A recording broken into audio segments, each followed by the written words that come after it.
जिसके बारे में खुद मुजद्दिद साहब ने यह भी लिखा कि वो मनसब अइम्मा अहले बैत जो 12वें इमाम थे उनके विसाल के बाद हजरत गौसे पाक को मिला और इमाम महदी के आने तक वो गौसे पाक के पास ही रहेगा। लेकिन साथ ये भी लिखा कि रब ने ये शान मुझे भी अता फरमाई है, ये मनसब रब ने मुझे भी अता फरमाया है। इस पर फिर मुजद्दिद साहब ने खुद सवाल किया कि तुमने तो खुद ये लिखा है कि क़यामत तक इमाम महदी के आने तक ये मनसब गौसे पाक का है, तो फिर आपको ये कैसे मिल गया? जो वहां यानी इसमें मकतूबात शरीफ में लिखा गया, आला हजरत फाजिल बरेलवी रहमतुल्लाह अलैह ने भी वही सवाल करके फिर वही जवाब जो मुजद्दिद साहब ने दिया था, आला हजरत ने भी हजरत मुजद्दिद साहब की मुजद्दिदियत को बरकरार रखते हुए वही जवाब अपने फतावा रिजविया के अंदर लिखा। तो आप लिखते हैं उन्होंने जिल्दे सानी में, उन्होंने किन्होंने? मुजद्दिद साहब ने जिल्दे सानी में खुद अपने लिए भी में पूरा जुमला होता है कि जैसे गौसे पाक के लिए है ऐसे अपने लिए भी इस मनसब का हसूल माना और इस एतराज से कि फिर इस दौरे में मनसब मजकूर का हजूर पुरनूर गौसे आजम रदी अल्लाह तआला अन्हु से इख्तिसास कब रहा कि जब ये मनसब आपको भी मिल गया तो फिर स्पेशलाइजेशन गौसे पाक की क्या रही कि जिनके बारे में ये सारे लिख रहे हैं कि सिर्फ वही कुतुब बिल रिसाला है, सारा फैज उन्हीं से बढ़ता है।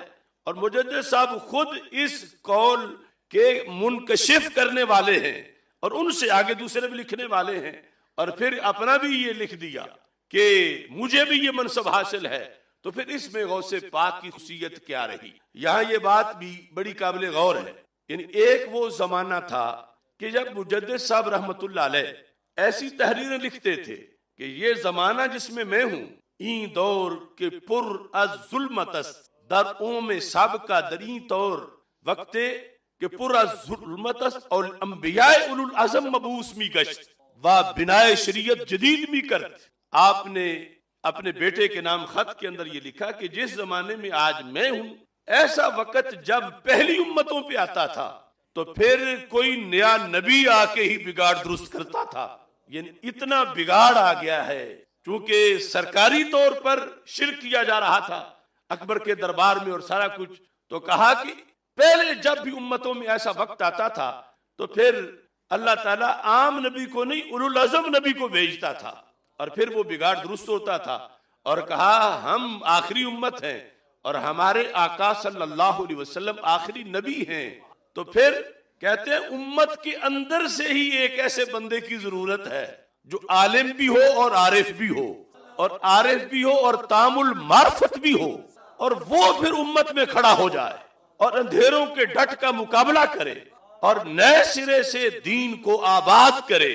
यानी कभी ये उनकी तरफ से तजवीज थी कि ऐसा बंदा चाहिए, लेकिन मुख्तसर वक्त के बाद वक्त ने साबित किया कि वो बंदा यही शेख अहमद मुजद्दिद अल-फैसानी है। यानी वो तहरीरें तजवीज की थी कि जरूरत है इस वक्त एक ऐसा बंदा हो जो ऐसा काम करे। तो ऐसे ही मकतूबात के अंदर आपने ये बरह रास्त नहीं लिखा कि मुझे ये मनसब मिला, आपने एक मनसब का जिक्र किया कि एक ऐसी शख्सियत जो ये मनसब रखती हो, ये तज़किरा आपने किया। और वो लफ्ज जो आपने मुंतखब किए उस मनसब के लिए वो लफ्ज है मुजद्दिद अल-फैसानी के। मुजद्दिद अल-फैसानी, अल्फ कहते हैं हजार को, सानी दूसरा 1000 साल, यानी 1000 साल उम्मत को गुजर गया। जो दूसरा 1000 साल है, इस दूसरे 1000 साल का जो मुजद्दिद होगा, दूसरे पूरे 1000 साल का, सदी का नहीं, दूसरे 1000 साल का, उसको भी अल्लाह यही मनसब अता फरमाएगा। अब लफ्ज देखो, आपने जो लफ्ज लिखे, आप फरमाते हैं कि ई हुक्म मुंतकिदस बा मुजद्दिद अल-फैसानी, बा मुजद्दिद अल-फे, यानी हजरत शेख अहमद को जो मुजद्दिद अल-फैसानी कहा सबसे पहले तो अल्लामा अब्दुल हकीम सियालकोटी ने कहा।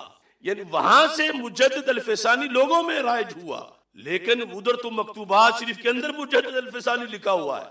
यानी आम किताबों के अंदर यही है कि सबसे पहले शेख अहमद को मुजद्दिद अल-फैसानी किसने कहा, किसी ने कहा फुला ने कहा, किसी ने कहा फुला ने कहा, फुला ने कहा। लेकिन अगर मकतूबात को पढ़ा जाए तो मुजद्दिद अल-फैसानी का मनसब तो खुद मुजद्दिद साहब ने आप ही लिखा, मुजद्दिद अल-फैसानी का मनसब। और उसमें आपने ये लिखा कि जब उम्मत में तुम किसी को मुजद्दिद अल-फैसानी मानोगे तो फिर ये कुतुब बिल इसाला वाली बात तो टूट जाएगी कि कुतुब बिल इसाला है इमाम महदी के आने तक और गौसे पाक के विलादत से जाहिर हो चुके हैं। और अब जब मुजद्दिद अल-फैसानी का मनसब गौसे पाक के कई सदियां बाद करार पाएगा तो फिर ये मुजद्दिद अल-फैसानी के मनसब वाला हर चीज तकसीम करेगा। तो फिर वो खुसूसियत जो कि कुतुब बिल इसाला की हजरत गौसे पाक रज़ी अल्लाह तआला अन्हु के लिए मानी गई बिल इत्तिफाक, वो टूट जाएगी। ये खुद सवाल जिक्र कर रहे हैं हजरत मुजद्दिद अल-फैसानी। फरमाते हैं ई हुक्म मुंतकिज़, कौन सा हुक्म? कुतुब बिल इसाला होना गौसे पाक का।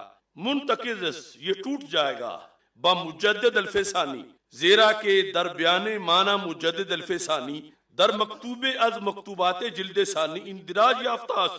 मैंने खुद मुजद्दिद अल-फैसानी का माना लिखा है कि मुजद्दिद अल-फैसानी किसे कहा जाएगा। उसमें मैंने लिखा है मुजद्दिद अल-फैसानी उसे कहा जाएगा कि जो उस पूरे 1000 साल की वलायत को कंट्रोल करेगा। जो भी वली बनेगा उनके जरिए से बनेगा और जो भी फैज बटेगा उनके जरिए से बटेगा। ये एक मकतूब में मैं मुजद्दिद अल-फैसानी की वजाहत कर चुका हूं। यानी अपना नहीं जाहिर कर रहे कि मैं ही मुजद्दिद अल-फैसानी हूं। यानी मुजद्दिद अल-फैसानी एक मनसब है और उसका ये काम है और ये मैं पहले मान चुका हूं वो मनसब। तो जब मैंने गौसे पाक के लिए कुतुब बिल इसाला का मनसब माना तो मुजद्दिद अल-फैसानी का मनसब जो बज़ाहिर टकरा रहा है कुतुब बिल इसाला के मनसब से, तो ये मनसब फिर किस तरह मानना दुरुस्त है। फरमाते हैं कि जो मैंने लिखा है मुजद्दिद अल-फैसानी के मनसब के लिहाज से कि हर चे आज किस्म फैज दरा मुद्दत बउम्मता बरसत बतवसत उबाशत, कि जो भी उम्मत में फैज पहुंचेगा मुजद्दिद अल-फैसानी की वसातत से पहुंचेगा। हर चंद की अक्ताब व औताद बाशन व बोदला व नोजबा, ए वक्त जो भी कुतुब बनेंगे गौस बनेंगे इसके बाद वो मुजद्दिद अल-फैसानी के जरिए से बनेंगे, उनकी वसातत से बनेंगे। तो फिर वो जो बड़ी शान है 11वें वाले पीर की कुतुब बिल इसाला की, वो फिर कैसे बरकरार रहेगी।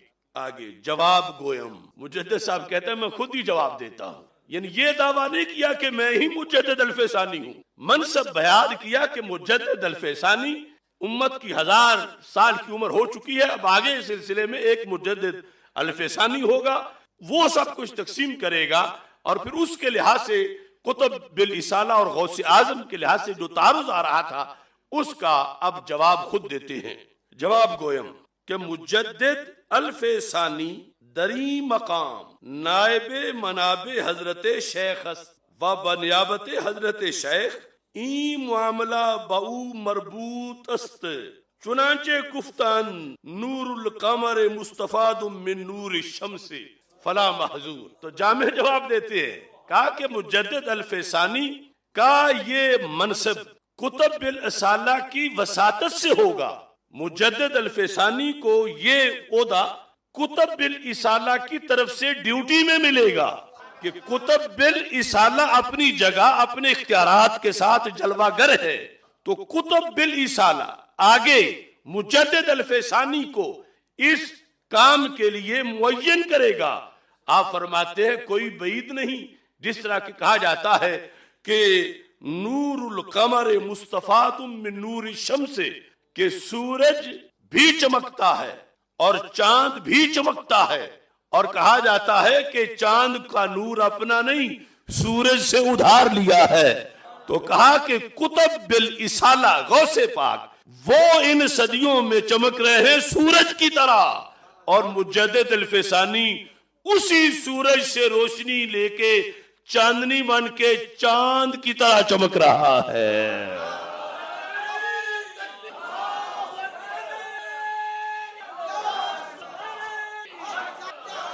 मतलब ये बना कि उनका कुतुब बिल इसाला होना तयशुदा है, वो खत्म नहीं हुआ, बल्कि उनके जरिए से ही आगे मुजद्दिद अल-फैसानी बने। मुजद्दिद अल-फैसानी उनके नायब हैं, ये उनके मुकाबिल की अपोजिशन नहीं, या उनके मुकाबिल कोई उनके मनसब में उनके साथ बराबरी वाले नहीं। मुजद्दिद साहब लिखते हैं गोयम के मुजद्दिद अल्फेसानी दरी मकाम नायबे मनायब हजरत शेख कि ये हजरत शेख ये हजरत गौसे पाक के नायब को मुजद्दिद कहा जाएगा। और नायब और असल का क्या मुकाबला हो सकता है? असल अपनी जगह वो कायम है कुतुबुल इसाला, और मुजद्दिद अल्फेसानी का मनसब भी कायम है। और मुजद्दिद अल्फेसानी को ये सलाहियत दी गई। अब चांद का चमकना कोई सूरज से तो कोई मुकाबला नहीं है, सूरज की अपनी रोशनी है और चांद ने सूरज से ली हुई है, मुक्तसब है, मुस्तफाद है। तो इस तरह ये जो जवाब यहाँ पर मुजद्दिद अल्फेसानी रहमतुल्लाह अलैह ने दिया था, आला हजरत फाजिल बरेलवी ने अपने अहद में आकर फतावा रिजविया में, अब जब के पता चल चुका था कि वो मुजद्दिद अल्फेसानी यही शेख अहमद है, यानी अब किसी को भूल नहीं रह गई थी। उस वक्त तो अभी हम असर भी थे, कोई मानता था, कोई हसद करता था, कोई बुग़्ज़ रखता था। उस वक्त अभी ये पता नहीं था कि मुजद्दिद अल्फेसानी मनसब पर फायज कौन है। लक़ब नाम से भी ज्यादा मशहूर हो चुका है।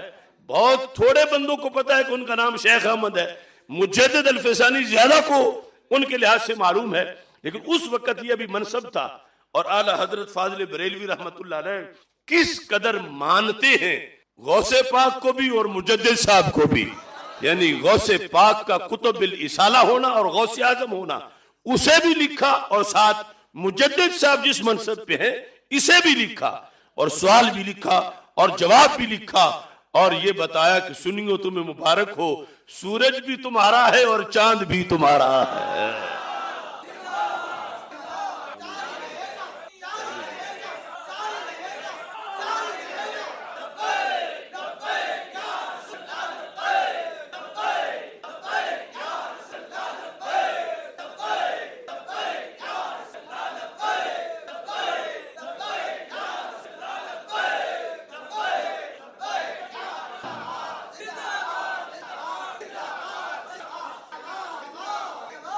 तो यहाँ पर आपको ये भी मालूम हुआ कि ये जो तरीकत के शोबे हैं, नक्शबंदी, कादरी, सोहरवर्दी, ये कोई आपस में इनका टकराव नहीं।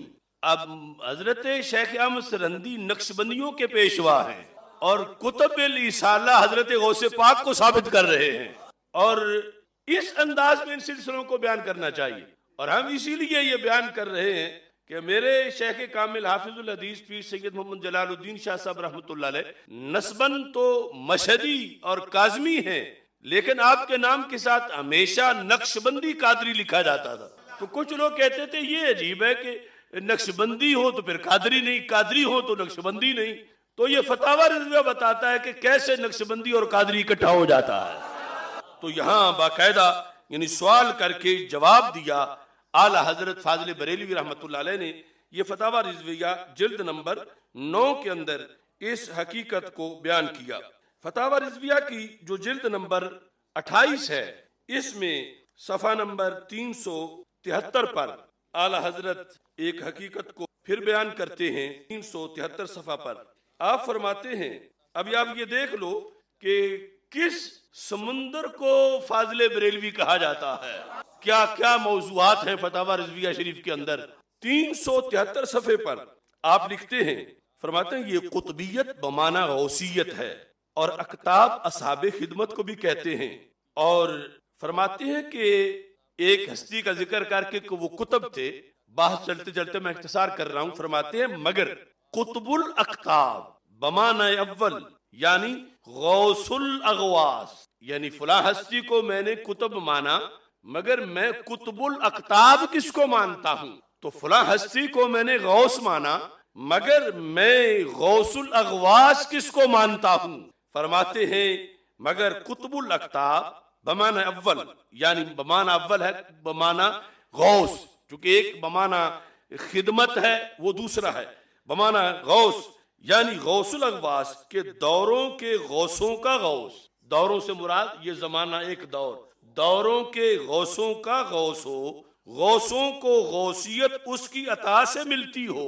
ये सेमिनार का मौजू है ना, गौसियत है गौसे आजम, गौसों को गौसियत उसकी अता से मिलती हो और गौस अपने अपने दौरे में उसकी नियाबत से गौसियत करते हों, वो सैयदना इमाम हसन रदी अल्लाह ताला अन्हो के बाद हुजूर पुरनूर, बाद से मुराद है बाकी भी आइमा अहले बैत के गुजर जाने के बाद, हुजूर पुरनूर मोही शरीयत व तरीका वल हकीका व दीन, सिर्फ मोहियद्दीन नहीं, मोही शरिया व तरीका वल हकीका व दीन, अबू मोहम्मद वलीयुल अंबिया इमामुल अफराद गौसुल अगवास गौसुल सकलैन गौसुल कुल गौसे आजम सैयदना शेख अब्दुल कादिर जिलानी हैं। यानी जिनके जरिए से आगे फिर गौसियत मिलती है वो है गौसे आजम। और अलकाब इस तरह इमामुल अफराद फर्द एक ओदा है, गौसुल अगवास गौसुल सकलैन गौसुल कुल और गौसे आजम सैयदना शेख अब्दुल कादिर हसनी हुसैनी जिलानी रदी अल्लाह ताला अन्हु हैं। और ताज हुरे सैयदना इमाम महदी रदी अल्लाह ताला अन्हु, ये मर्तबा उज़्मा इसी सरकार गौसियत बार के लिए रहेगा। इसी सरकार गौसियत बार, इसके लिए ये मर्तबा क़यामत तक के लिए साबित रहेगा।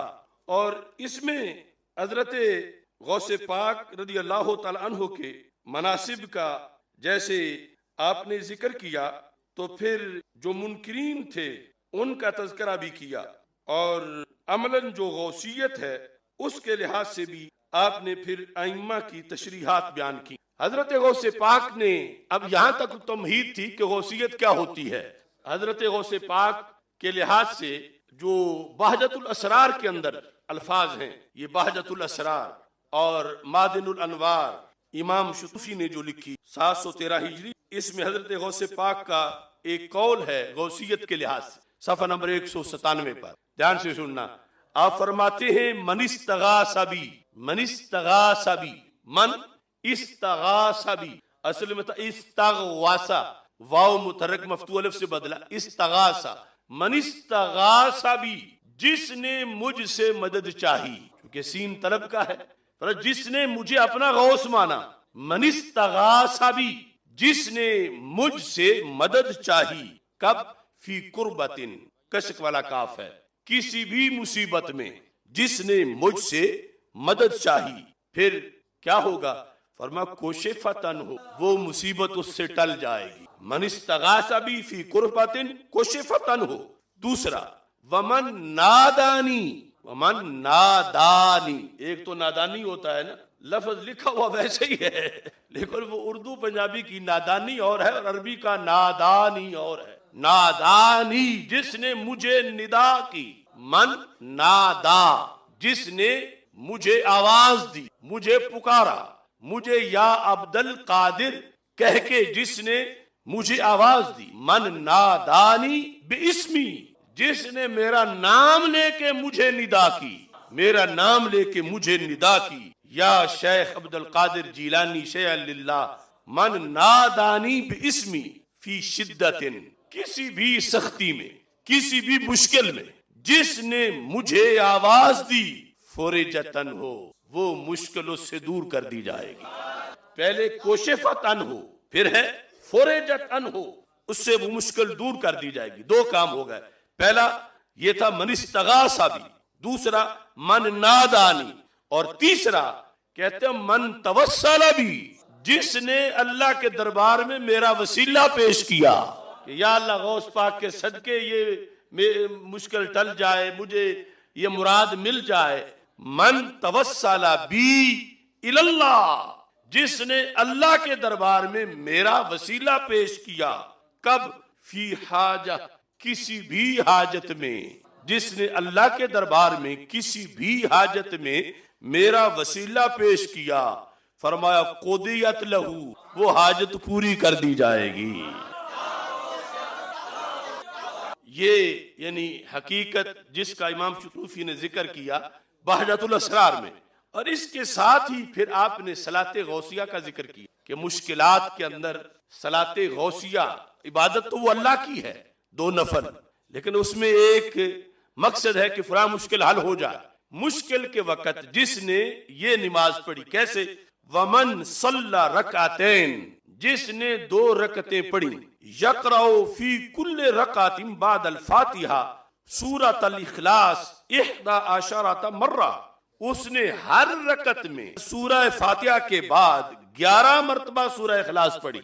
2 रकतें पढ़ी और हर रकत में फातिहा के बाद 11 मरतबा सूरह इखलास पढ़ी और नमाज मुकम्मल कर दी, सलाम फेर दिया। युसल्ली अला रसूलिल्लाहि सल्लल्लाहु अलैहि वसल्लम बाद सलाम व युसल्लिमु अलैह, जब सलाम फेर दिया तो फिर फरमाया उस वक्त मेरे आका हजरत मोहम्मद मुस्तफ़ा सल्लल्लाहु अलैहि वसल्लम पर उस शख्स ने दुरूदो सलाम पढ़ा। दुरूदो सलाम पढ़ा। पहले 2 रकत, ये तरीका सारे याद कर ले कि हर रकत में सूरह फातिहा के बाद 11 बार सूरह इखलास। जब सलाम फेर दिया तो सलाम फेरने के बाद रसूल अकरम सल्लल्लाहु अलैहि वसल्लम के दरबार में दुरूदो सलाम का तोहफा पेश किया। फिर फरमाते हैं वह यज़कुरुनी, दुरूदो सलाम पढ़ के फिर मुझे याद करे।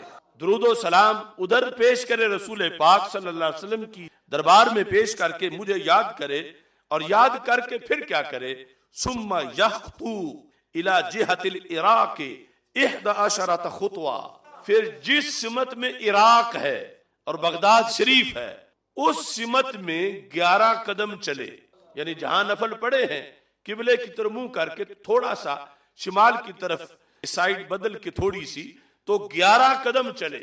11 कदम चलने के बाद यज़कुरु इस्मी यज़कुरु हाजताहु, वहां फिर अपनी हाजत का जिक्र करे और यानी वसीला मेरा पेश करते हुए अपनी हाजत को जिक्र करे। फ़इन्नहा तुक़दा बिइज़्निल्लाह, कहते अल्लाह के इज़्न से हाजत पूरी हो जाएगी, अल्लाह की इज़्न से हाजत पूरी हो जाएगी। यानी ये सलाते गौसिया है।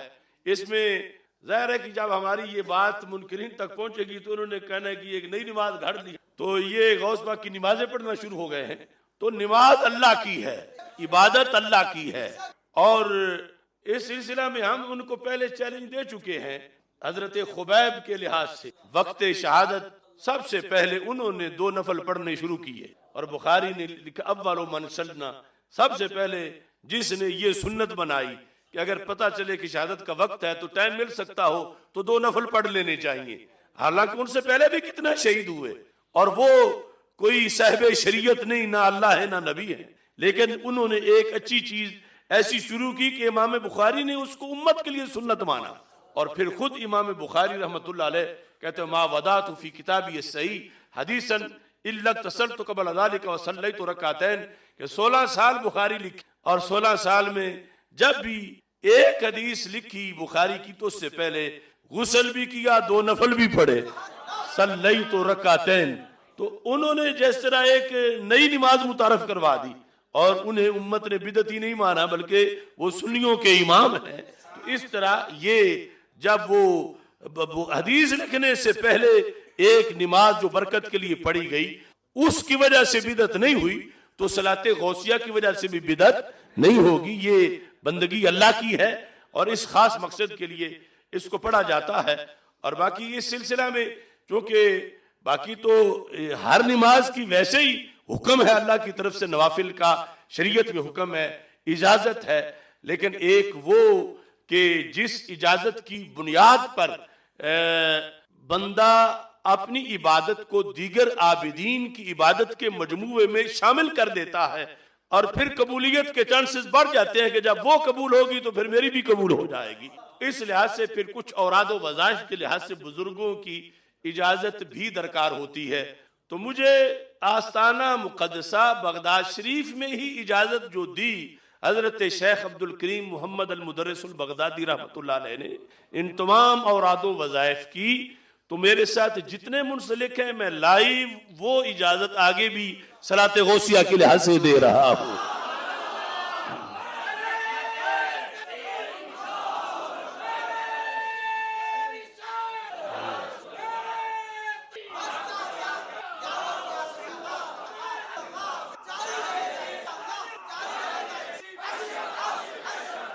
इस सिलसिला में जो गौसे पाक रदी अल्लाह ताला अन्हो की तालीमात और गौसियत के लिहाज से जो आपकी करामात हैं, अभी मौजू तो ये बड़ा तफसील तलब है, मैं इख्तिसार की तरफ लाता हूँ। तो 28वीं जिल्द के अंदर आला हजरत फाजिल बरेलवी रहमतुल्लाह अलैह ने 370 सफ़े पर ये हकीकत लिख 370 सफ़े पर आप फरमाते हैं, एक मशहूर करामत है हजरत सैयदना शेख अहमद कबीर रिफाई रहमतुल्लाह अलैह की, और उस पर हमने एक पूरा प्रोग्राम भी किया था।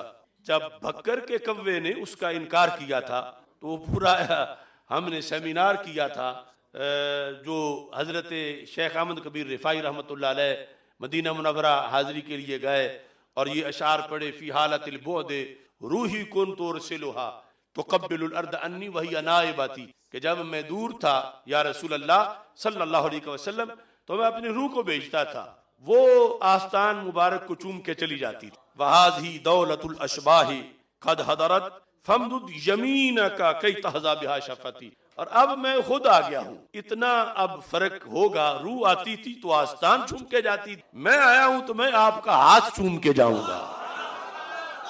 तो फखरजत इलैहिल यदु शरीफा, तो चमकता हाथ मुबारक रोजा पाक से बाहर आया और रोशनी इतनी तेज थी कि सूरज की रोशनी पर वो रोशनी गालिब आ गई। तो वो एक मुस्तकिल मौजू हमने बयान किया है। आला हजरत फाजिल बरेलवी रहमतुल्लाह अलैह ये 28वीं जिल्द के 370 सफ़े पर लिखते हैं, और ये भी बहुत से लोगों के लिए बड़ी नई बात होगी कि कहते हैं बैन ही यही करामत जलीला हुजूर पुरनूर सैयदना गौसे आजम रदी अल्लाह ताला अन्हु के लिए भी मज़कूरो मजबूर है।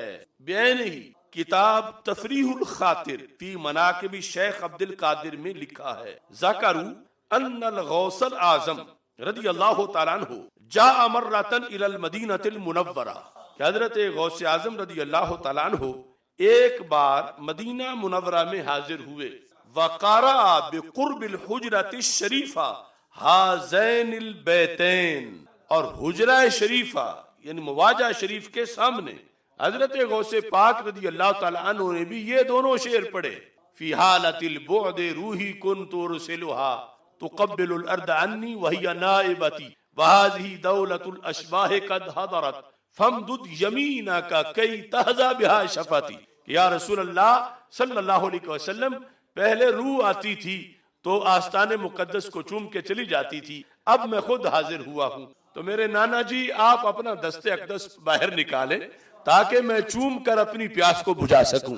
कहते हैं जब आपने ये शेर पढ़े फज़हरत यदुहु सल्लल्लाहु अलैहि वसल्लम, तो रसूल अकरम सल्लल्लाहु अलैहि वसल्लम का हाथ मुबारक जाहिर हो गया। फसाफहा, हजरत शेख अब्दुल कादिर जिलानी रहमतुल्लाह अलैह ने उस हाथ से मुसाफा किया। हजरत शेख अहमद कबीर रिफाई वाला जो मामला है वहां यह कि वो बेहोश होके गिर पड़े, और यहां यह है कि हजरत गौसे पाक ने फिर हाथ से मुसाफा किया। ववादा अला रासे ही, और हाथ सरकार का अपने सर पे रखा। ये अजमत भी फतावा की सुबह में आला हजरत फाजिल बरेलवी रहमतुल्लाह अलैह ने फतावा रिजविया शरीफ में ये 370 सफ़े पर इसकी जिल्द नंबर 28 में इसको बयान किया है। किरामात के लिहाज से इसी जिल्द में 375 सफ़े पर लिखा है। किरामत सुनना आसान है लेकिन उसके लिए हमने पहले तमहीद एक आप सबको बयान कर दी है। तो यहाँ लिखा है मिरातुल जनान के हवाला से, अम्मा करामातुहु रदी अल्लाह ताला अन्हु फखारिजतुन अनिल हस्र। आला हजरत अब्दुल्ला इमाम याफी के हवाले से लिखते हैं कि गौसे पाक की करामतें शुमार से बाहर हैं। अम्मा करामातु फखारिजतुन अनिल हस्र, उनका कोई शुमार ही नहीं। आप हैरान होंगे कि इब्ने तैमिया जैसा बंदा जहां इस मौजू पर इनकार ही इनकार है, इब्ने तैमिया भी अपने फतावा में ये लिखने पे मजबूर हुआ कि जिस हस्ती करामतें तवातुर के साथ दुनिया में फैली उसे शेख अब्दुल कादिर जिलानी कहा जाता है। तो कहते हैं इस सिलसिला में इमाम याफी ने एक पूरी किताब नशरुल महासिन के नाम से, यहाँ उसी किताब के लिहाज से एक करामत का जिक्र किया गया जिसको दो अजीम औलिया ने रिवायत किया है। वो दोनों बगदाद शरीफ में हजरत गौसे पाक रदी अल्लाह तआला अन्हु के लिहाज से, बल्कि कई अकाबिर के हवाला दिया कि एक बीबी अपना बेटा खिदमत अक़दस सरकार गौसियत में छोड़ गई। 376 सफ़ा फतावा रिज़विया शरीफ। तो खुतबा से ये इल्तिमास है कि वो यानी जो आम किताबें हैं गैर मुस्तनद, उनके मुकाबले में ये सब कुछ फतावा रिज़विया में जो लिखा हुआ है कि कल किसी को दिखाना पड़ जाए या दलील या ये कि इसके शरी तकाजे क्या है तो वो पूरे किए जा सके, तो यहाँ लिखा है कि एक बीबी अपना बेटा खिदमत अक़दस सरकार गौसियत में छोड़ गई कि इसका दिल हुजूर से गर्विदा है कि गौसे पाक से कहा कि आपसे बड़ी मोहब्बत करता है तो इसे पास रखो, उसकी तरबियत करो। मैं अल्लाह के लिए और हुजूर के लिए इस पर अपने हुकूक से दर गुजरी, हुजूर ने इसे कबूल फरमा लिया। कहा कि ये आपका ही है, मेरा नहीं, मैं बस आपके पास छोड़ के जा रही हूँ। तो हज़रत गौसे पाक रहमहुल्लाह ताला ने उसे कबूल कर लिया, कबूल फरमाकर मुजाहिदे पर लगा दिया। यानी गौसे पाक के पास यूं तो नहीं रहना था जिस तरह आज कुछ कहीं जाके लोग रहते हैं और चढ़िए से बन के वक्त गुजार के कई आस्थानों पर या उलमा के पास रह के फिर कुछ बाद चले जाते हैं। हजरत गौसे पाक ने उसे बाकायदा मुजाहिदा पर लगाया। मुजाहिदा पर जब लगाया तो एक रोज उसकी माँ आई कि मैं अपने बच्चे को देख आऊं। तो बच्चा मुजाहिदा कर रहा था, देखा लड़का भूख और शब बेदारी से बहुत जार निजार जर्द रंग हो गया है। यानी उसे हजरत गौसे पाक ने मुजाहिदा के पेश नजर जो रियाजत उससे करवाई तो उसकी वजह से उसका रंग जर्द हो गया। मुझे याद आ रहा है हमारे उस्ताद अल्लामा अता मोहम्मद बंदियाली रहमतुल्लाह अलैह, आप सबक में कई बार किबला बाबूजी रहमतुल्लाह अलैह गोलड़ा शरीफ वाले उनका ये कौल पेश करते थे कि वो फरमाया करते थे कि अगर वलायत नाम है खाने खाने का, जर्दा पुलाव और दावतों पे जाने का, तो फिर बड़ा कोई वली नहीं। यानी रोज ही जो है मुरीद पकाते हैं, और अगर जो है वलायत कुछ और है तो वो बड़ी मुश्किल चीज है। यानी उसके लिए फिर बड़ा मुजाहिदा करना पड़ता है। तो ये नफ्स को इतना सैर करने से वो नहीं आती। ये उस्ताद दौरान सबक इसको कलंदराना के तौर पर पेश करते थे। तो अब यहाँ सूरत हाल ये बनी कि वो बच्चा माँ ने जब देखा तो रंग उसका जर्द है, भूखा रह रह के और रातों को जाग जाग के नफल पढ़ पढ़ के याद इलाही में रो रो के बिल्कुल उसकी हालत अजीब हो चुकी थी। तो उसे जौ की रोटी खाते देखा, यानी गंदम की रोटी भी मुयस्सर नहीं थी। हजरत गौसे पाक रदी अल्लाह तआला अन्हु के पास जहां वो रहश थी तो जौ की रोटी खा रहा था। माँ ने आके देखा, माँ फिर माँ होती है, इस वक्त देखा कि ये तो अब बिल्कुल लागर हो गया है और रोटी भी गंदम की इसको नहीं देते, इसको तो जौ की रोटी देते हैं। जब बारगाह अक़दस में हाजिर हुई, यानी उसके बाद हजरत गौसे पाक से मिली, तो हुजूर के सामने, गौसे पाक के सामने एक बर्तन में मुर्गी की हड्डियां रखी। मुर्गी यानी वो जो पकाई गई हो और खाने के बाद जो हड्डियां बचती, हड्डियां वो पड़ी थी, जिसे हुजूर ने तनावुल फरमाया। यानी समझ गई कि ये इस जगह बैठे हुए गौसे पाक और सामने ये दस्तरखान है और ये हड्डियां हैं, तो इन्होंने ही खाना खाया। तो माँ के दिल में पहले ख्याल आया और फिर जुबान पे आ गया, अर्ज की, ए मेरे मौला, हुजूर तो मुर्ग खाएं और मेरा बच्चा जौ की रोटी। यानी आप तुम ये जो हड्डियां बता रही हैं कि आपने मुर्ग तनावुल फरमाया है और मेरा बच्चा जो है उसको मैंने देखा वो जौ की रोटी खा रहा था।